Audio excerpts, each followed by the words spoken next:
Alright, well, as you can tell by the title of this video, we are going to be refurbishing a 7-ton trailer. So I bought this trailer pretty cheap from a company my buddy works for. Straw blower is not mine, that's just another buddy that leaves stuff here. And so I got this trailer pretty cheap, and it really wasn't used much, did a lot of sitting, and it's a 2014, so it's 10 years old. But like from sitting, you know, the deck's all squishy. Like, I mean, real squishy. So I'm gonna have to do something about that. And I used it a couple times just for hauling like light stuff around. I think I picked some lumber up with it, and I forget what else I used it for. I used it for something else. And I hauled some pallet racking for another company with it, just to use the trailer because it's a deckover. It's a lot nicer than my deck under trailer. But all but one of the brakes has like self-destructed itself. So I think what we're gonna work on first is fixing these brakes, and then we'll get to getting this deck off and getting new decking put on. Not really sure if we're gonna end up keeping this trailer or just reselling it, but either way, I don't like to sell things unless they're fixed up and usable.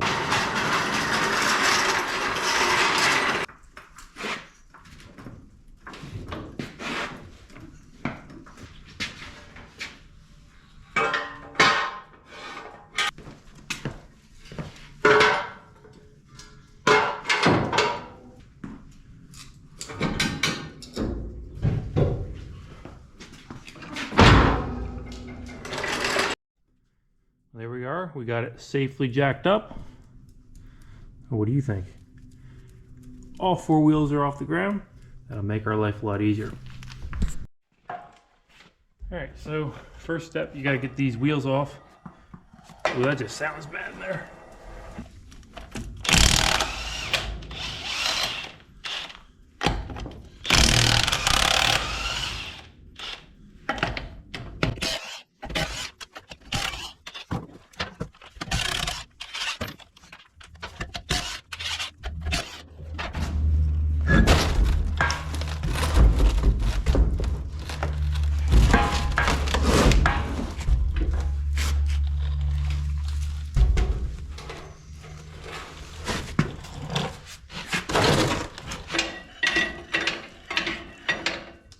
Yeah, that's not good. Hope these dust caps come off nicely. Sometimes they can be a bit of a bear. These might be a bit of a bear.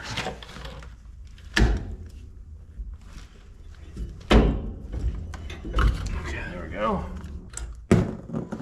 It's the first one of those I've seen.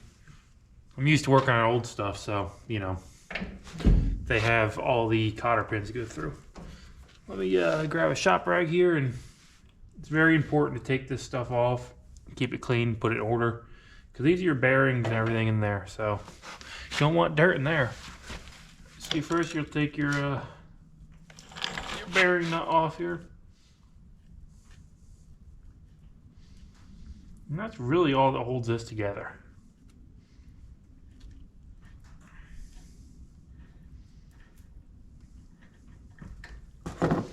And you give it a good little wiggle. That should push your bearing out. Like that. I think there's a washer on there. So you got a washer and then the outer bearing. And then you can feel it'll come off the seal. And here is our carnage too. Look at that. So you can see in the bottom there, that is your adjuster assembly. That come off. Not only that, but there are no brake linings left on that at all. You can see that's all bent up down there too. Yeah. Yeah, that's... I'd say either they got their life out of these brakes or they just got shredded. But it kind of looks to me like they may have actually just been worn out. It's hard to really say because there's no actual chunks of brake lining, but then again, there's a good chance that they could have just got ground up.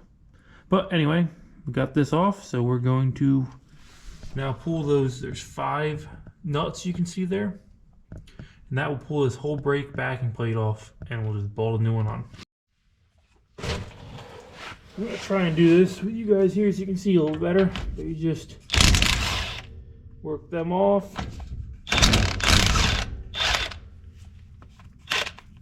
You're gonna need to reuse them, so save them, don't thrash them if you can help it.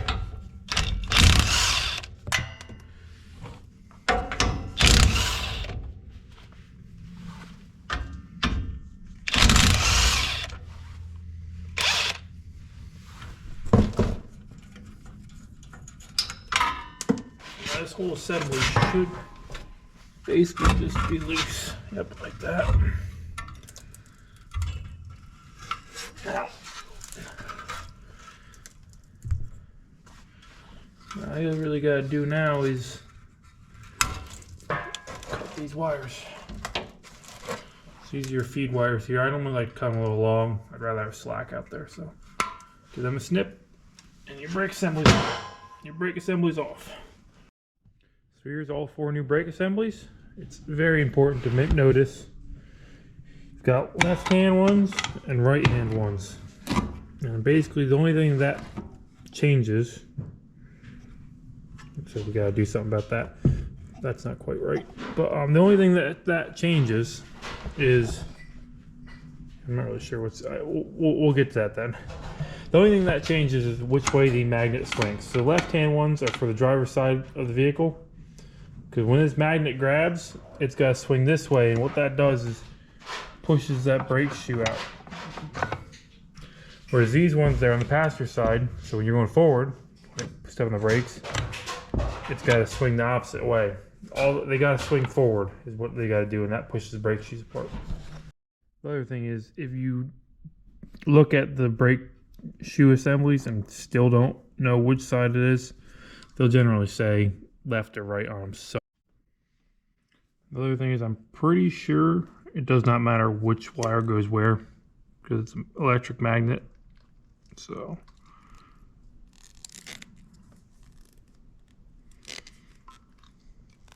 make sure we get that crimped down real good. Grab another one.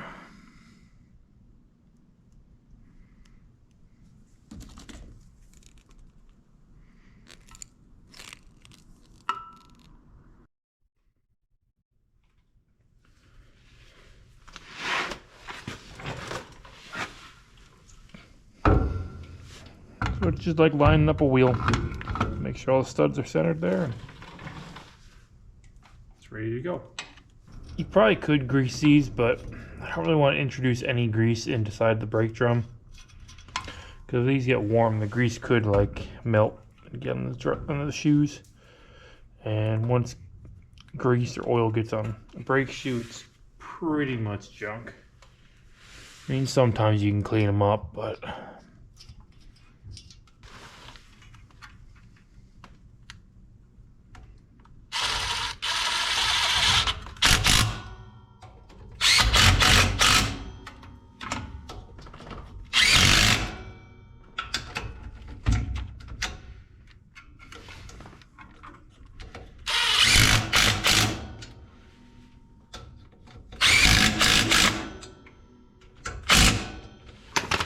these don't have to be wicked tight, but I mean, you don't really want them coming off either. I'm sure there's an actual torque spec for it, but we don't have it.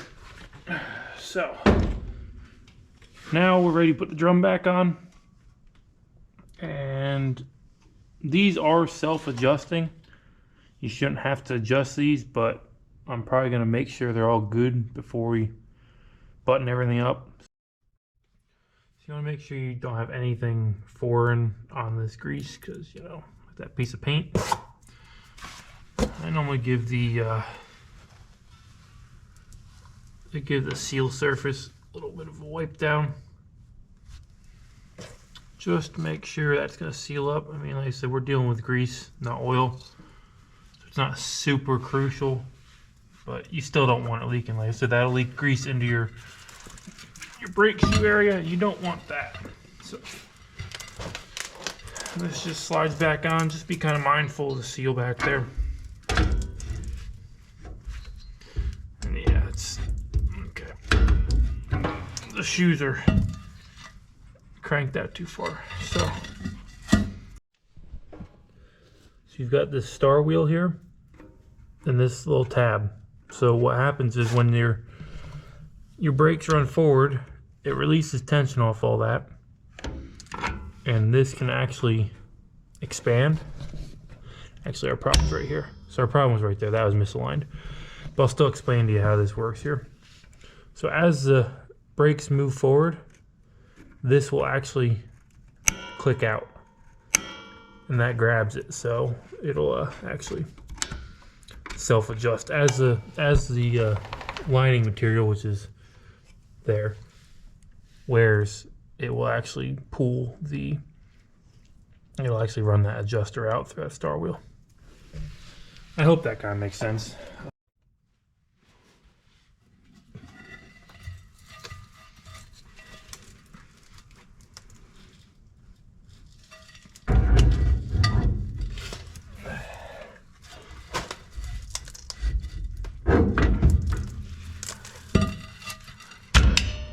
Just gotta recenter that a little bit. Get some more rust.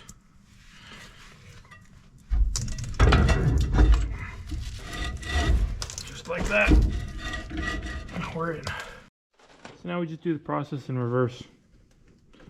Make sure our bearing's clean. I mean, it's got grease on it, but that's okay. The washer here has a flat spot on it. So you got that on there. Same thing with your hold down nut. Run that in there.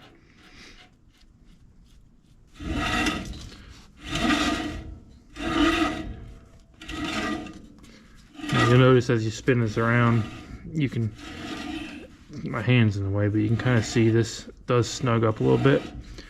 Generally you want to run this tight and back it off a little bit. If you see here, the cage keeper has this tab. The end of the axle stub shaft has a flat spot on it right there. So when you put this on there, it gets there and that locks that in tight.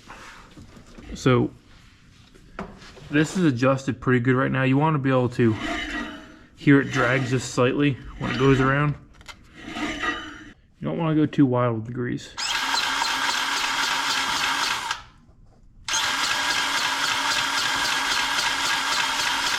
Because some guys will just keep pumping and pumping and pumping. The thing is, if you go too much, it'll actually push that seal out of the back, and you'll fill the brake drum full of grease. And like I said before, grease and oil don't belong in a brake drum, so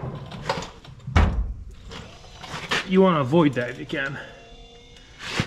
So now with this, we'll just put this back on and use any sort of beater of choice you got.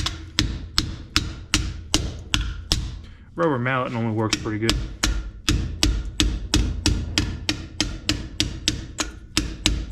But your big pair of channel locks does the job too.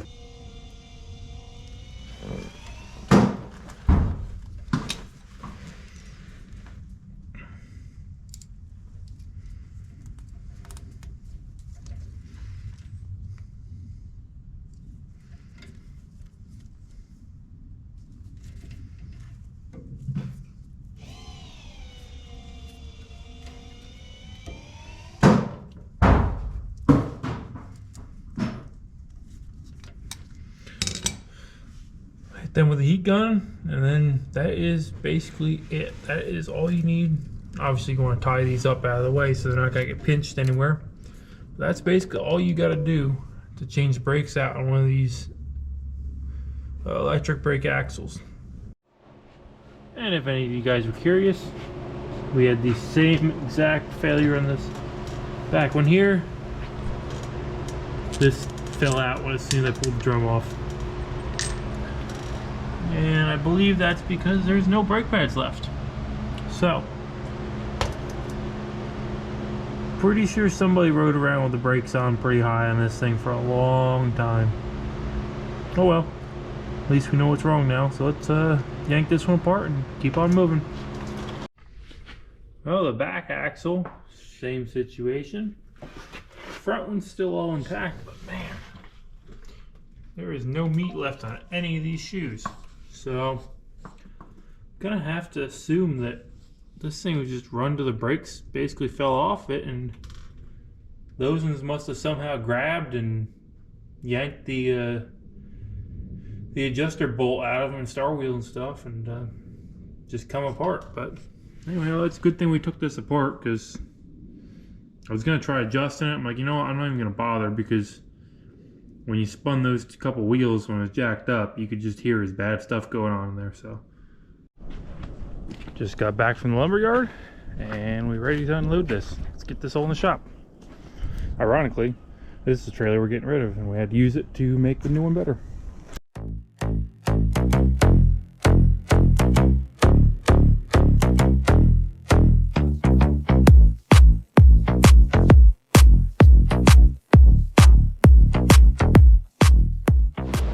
Alright, we just kicked the straw blower off, so now it's time to start stripping this deck. So I think the easiest way is going to be to probably just pick a point and try to get a hole poked through it, and then run a sawzall across it and just start ripping and tearing. And then probably just gonna have to cut all these old screws off with the cutoff wheel. So let's get to it. Before we start just tearing into this, let's just double check that there's no wires attached to the bottom of the deck. I mean, I don't think PJ does it, but I've seen it on other trailers where they'll run the wires, like say for a light like this. Yeah, it looks like they ran them inside the tubing. And same for under here too. Looks like they ran them down the frame rail. So I think we're good on that. But yeah, that's something to be considerate of if you are replacing a deck on a trailer. I have seen some companies, I think it was an Appalachian, they stapled the wiring to the bottom of the deck. So just be mindful of that. I think we're good to go on this one, so we'll just cut anywhere where there's not screw holes.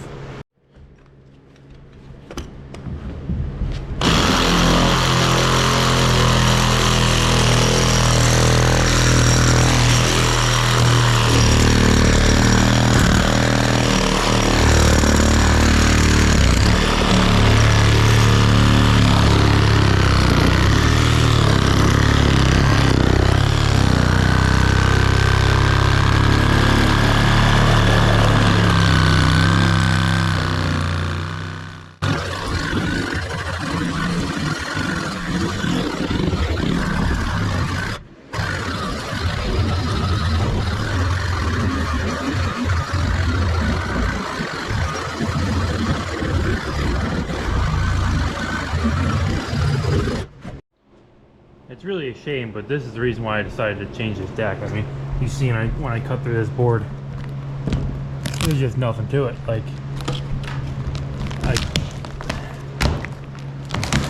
there's just nothing to it. Like, some of them boards are pretty strong, but these ones, for some reason, there's just some that are just completely junk. So, like I said, the deck, it doesn't look bad, but it's just junk. Like that board there, you can see that one there is going to start coming out. So let's start ripping some of this out. I'll get a big demo bar, we'll start peeling it apart. This one's dull anyway, we'll send it.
So as you can see here, the wood was just rotted around the screws. So you get the point. I'm gonna put you on time lapse. We'll get this done real quick.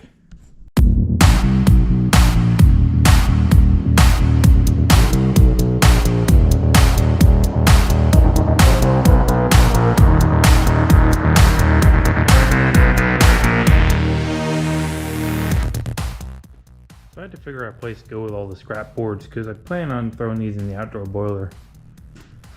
And I didn't want to move them too many times because I like to be efficient. So I had them stacked there, but that kind of quickly became my way. So I figure I'm not putting decking on the beaver tail. Let's slide the ramps together and make it so I can pick it up with the forks. So as long as I keep this a nice neat stack, I should be able to pick it all up with a skid loader when we're done the trailer and pull it out of the shop.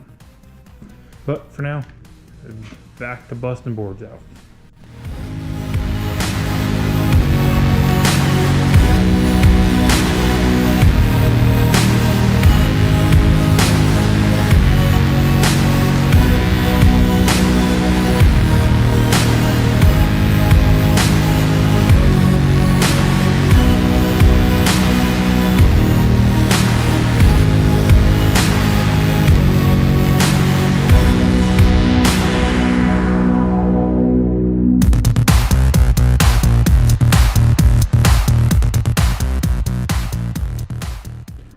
Alright, all the old decking's off. Just got a bunch of these little tech screws to take off, so I hit a couple of them with a hammer and they kind of break off, but I'm gonna have to hit that with a grinder anyway, so I think we're just gonna take the cutoff wheel on the grinder and go buzz all of them off quick.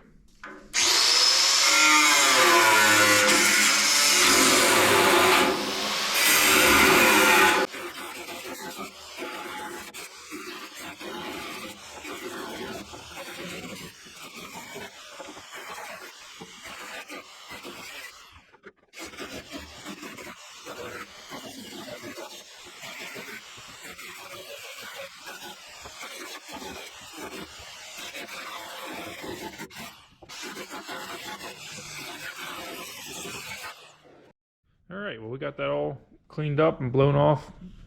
It's kind of one of those things where like, how far do you really go? Because I'm fixing this trailer up to use for now. I didn't pay very much for it, and basically as soon as I get the deck on it, it's gonna get listed for sale because it's not heavy enough for what I need. But you know, how much time to invest into it, because you're not gonna get the return out of it. And really the only problem is PJ's trailer coating is just absolute garbage. Their powder coating sucks. It's horrible.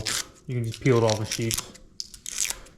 Nothing's changed there. Every PJ trailer I've ever seen is like this. So yeah, I could take the time and wire this all down and repaint it and all, but realistically it comes down to time versus return, and you're not going to get the return out of it. Nobody's going to care you did that. You're not going to get the new trailer price for it. So we're going to slap deck on it and put it to work. So this section here is going to be the most difficult because the boards have to slide under here and slide under here. So I got to figure out how I want to cut them, because it's not going to be as simple as just sliding them in and pulling them out, because there's not going to be enough slack here. So that's going to be the first spot we do. And then once we get one side working, we'll just go with the rest. 32 inches long, 2x6s. 3 2x6s comes out to about 16 and a half, 16 and 3/4. We have 17 inches of room. So this works out pretty good. Let's get this marked out and get a couple of these cut. Oh.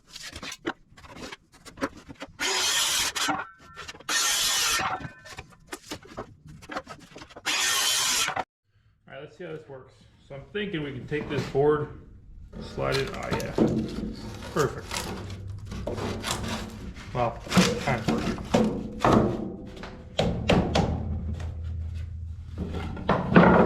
I have to do a little bit of tinkering with that, tweaking.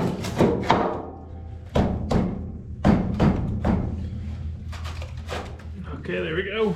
Perfect.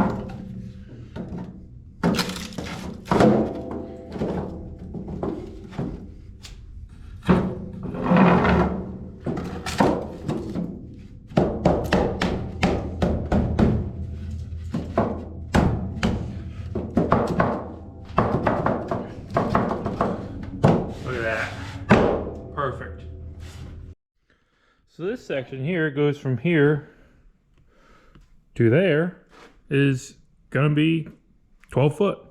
I have 12 foot 2x6s, so that's gonna work out just nice.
See how it went in nice.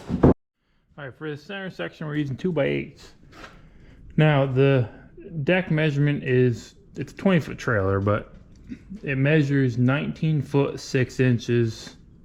19 foot 7 inches gives me a little bit of cover. I cut a 45 on the end of that 19.7, so I'm hoping I can slide it in one way and then the taper will help me get it straightened out. We'll see how it works. I don't know.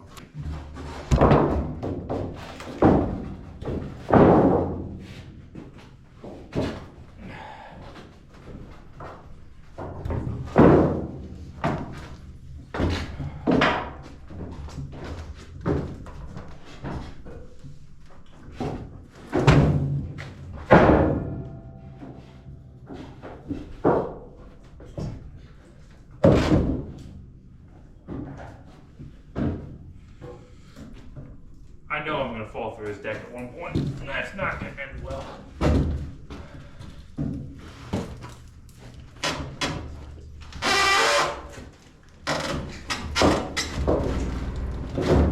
Okay. That seemed to work pretty good, actually. Yeah, cutting that taper on it seems to help, because my thoughts were if I cut the boards a little long, I should be able to pick the center up and bow the board. And normally it's kind of tight, as you see, in getting the square edges in, but by cutting the 45-degree taper on it, I'm able to actually, it gives me a little bit more tolerance to get that started. Once it's started, I can just shuffle it down. It fits pretty good. So let's get the rest of these on and we'll get back with you.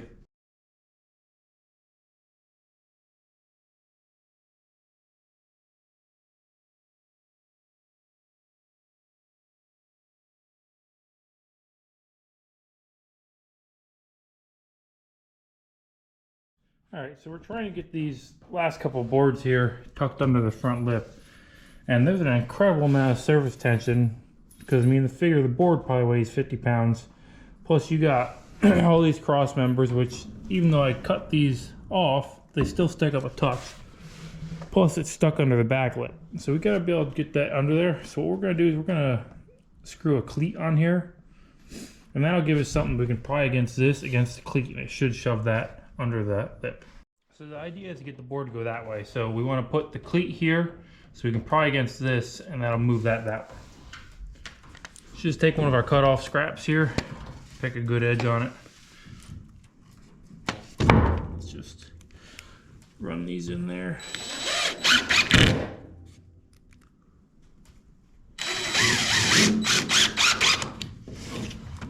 So we're gonna have to do that something like that.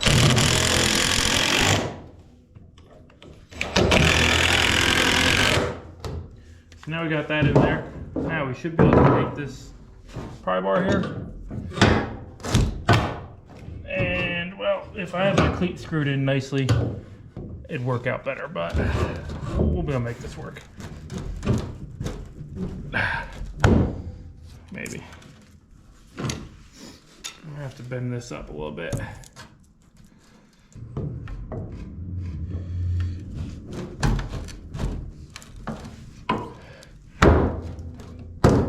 There we go. See? It's right there. All right, look at that. Got her all sized up. Like I said, we were gonna have this crack here. That's just how it's gonna work out, because that's where them deck plates sit. But I mean, other than this board here, we got this all fit and you can't see any seams. So I'm pretty happy with that. So now it's just a matter of, probably should have done this before, but this crack's gonna come in handy. Finding all of our cross members, making marks, and snapping a couple string lines. And I have self-tapping screws that we're gonna use to hold this down. And then I think I'm gonna try coating this with some diesel mixed with motor oil. See how that holds up. So when I'm screwing down trailer decking like this, if you're using like white oak or whatever, these aren't gonna work that well. But these are 2.5 inch long Reamer Tech screws. You can get them on Amazon. They're sold by Jake Sales. You can probably get them through their website too. Basically, they're like a giant self-tapper with a big star bit. You do have to get a special bit for it. It's a T30. Don't use these with an impact gun. You can, but what happens is when they hit the steel, it'll actually hammer this bit and won't cut. So just use a normal drill driver. I'm gonna get you guys positioned here. So the blue lines are all my cross members. And you wanna make sure you're not on the, like this is a channel angle cross member trailer. So you wanna make sure you're somewhere in the center of the flange so you're not gonna hit the thick part of the cross member. The other thing is you wanna make sure you're somewhat level plumb with the screw, because you want that cutter to be pretty straight when it hits the board. So you'll run it through. Now you can, right there I hit the cross member. And then you apply a little bit of pressure.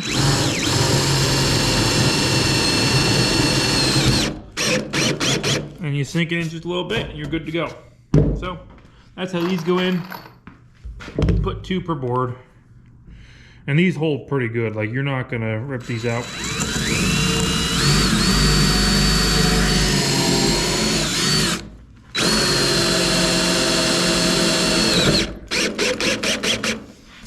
I like to sink them just a little bit below, that way they don't get caught in anything. Because if you're sliding anything on the deck, they can catch the screws. I mean, that could be a downside too, because it can hold moisture and whatever in that hole, but, you know, pick your battles, I guess.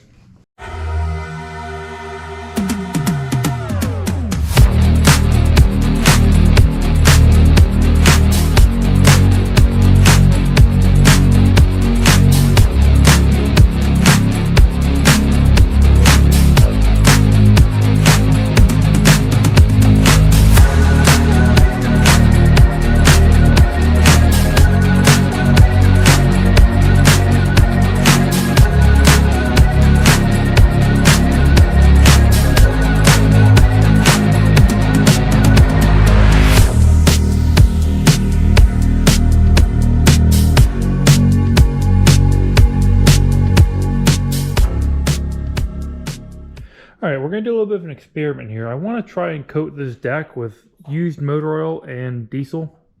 Oh, by the way, we ran out of screws. We are 4 short there, and however many short for that first row, but we got them. It's pretty much secured down. I'll be able to do them after I order them. They'll be in soon. So anyway, we're not going to worry about that for now. But anyway, I'd like to coat this deck with diesel and used motor oil. So I've got 2 test pieces here. This is mostly motor oil. This is old heating oil.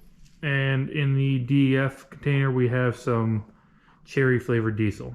So I think first I'm going to try, I know straight oil is not going to work because this wood's not rough enough to hold it. It's just going to brush off. And this is a tar brush here. So we're going to try and just, I think we're going to try and put some oil in with the old diesel and see what happens there.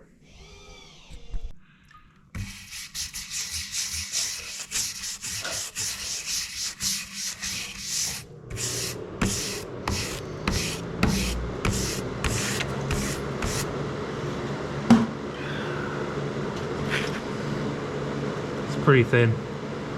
Let's try some straight oil.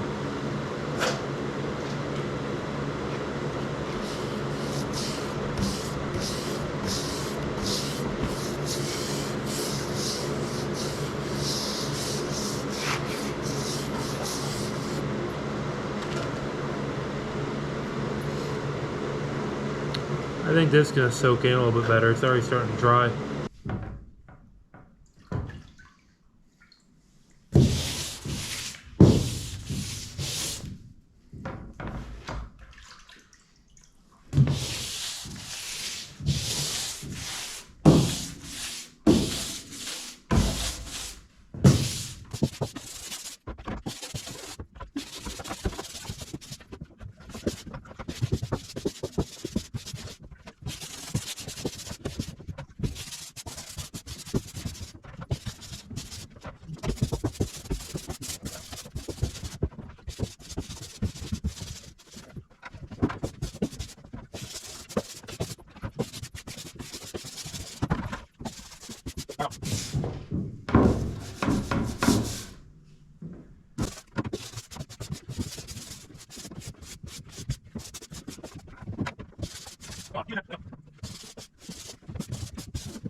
This bonehead decided to drop her ball in the bucket of oil. Good thing Dawn cleans all oil off tennis balls. But anyway, this turned out pretty good. I'm gonna let this sit in the shop, keep the temperature up a little bit, and up there is our heatilator fan, so that blows warm air out across here, so hopefully that'll help this dry off. I mean, worst case, we'll just take some rags and we'll soak it up tomorrow, but we'll let that sit for the night. And I was kind of worried about it seeping through, but in all honesty, it really didn't seep through that much. And there's so much dust and stuff, sawdust on the floor, that it just soaks up the oil anyway. So I'm not worried about that, but all right, well, we'll check back on this in the morning. All right, well, it's about a day and a half later, and just put the missing screws in. They just showed up. But yeah, this deck for the most part is dry. There's one spot out there that I think may have just been a little bit more of an oily mix, but should be able to just wipe it off like you would with a stain. But for the most part, everything else here is dry. Yeah, look at that. Wipe the excess off with a rag. And it's probably gonna leave some rainbows after it gets wet, or you know, leave it parked on blacktop and it rains, but that's okay because it's protecting our decking. And you know, the little bit of excess we got on the metal is not gonna hurt either.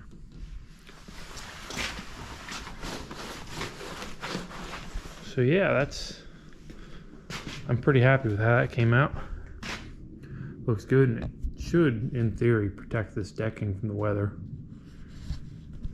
One other thing I want to do, which is kind of a real simple thing, this breakaway battery no longer tests. And I don't know if it's got voltage or not, but we got a new one off of, you know, the jungle site. Nothing wild, just cheap China stuff, but as long as that light turns on when it's actually plugged into a truck saying it's charging, and press that, the green light comes on, and pulling the cable and it locks brakes up, that's all the DOT man wants to see. So let's get that changed out real quick. Well, I feel like that's something that should have been disclosed. This didn't actually come with a battery in it.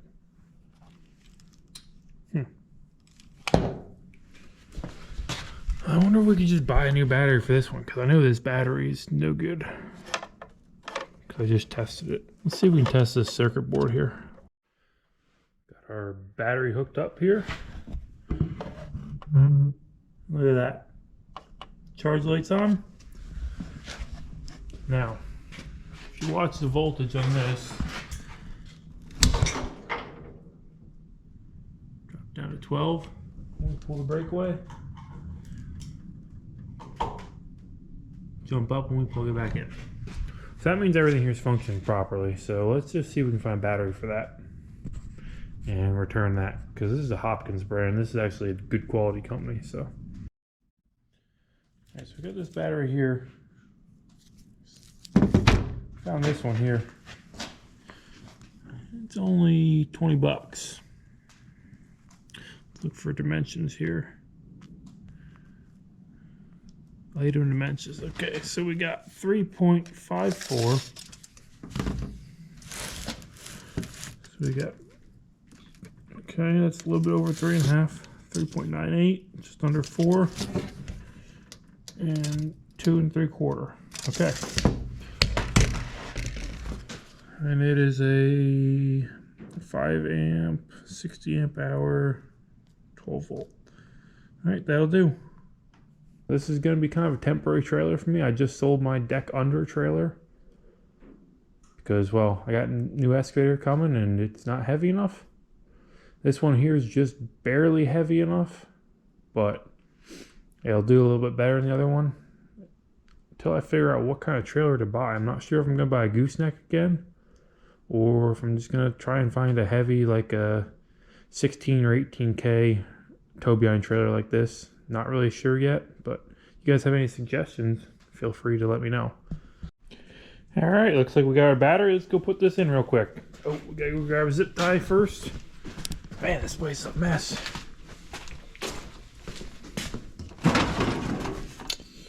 Let's put a red one on there.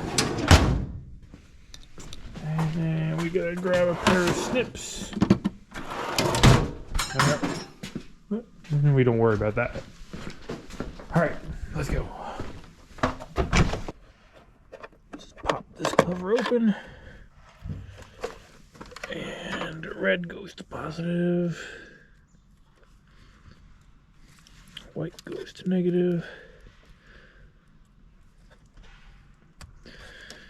And we'll stuff, I guess I should have made sure that fit first, but the dimensions were right, so it should fit right in there.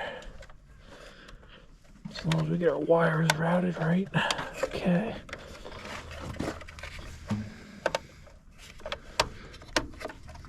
Okay. Having some wire routing issues there. Okay, there we go. Okay, look at that. Green light, good to go. Put our little safety zip tie on there. So this can't fall out.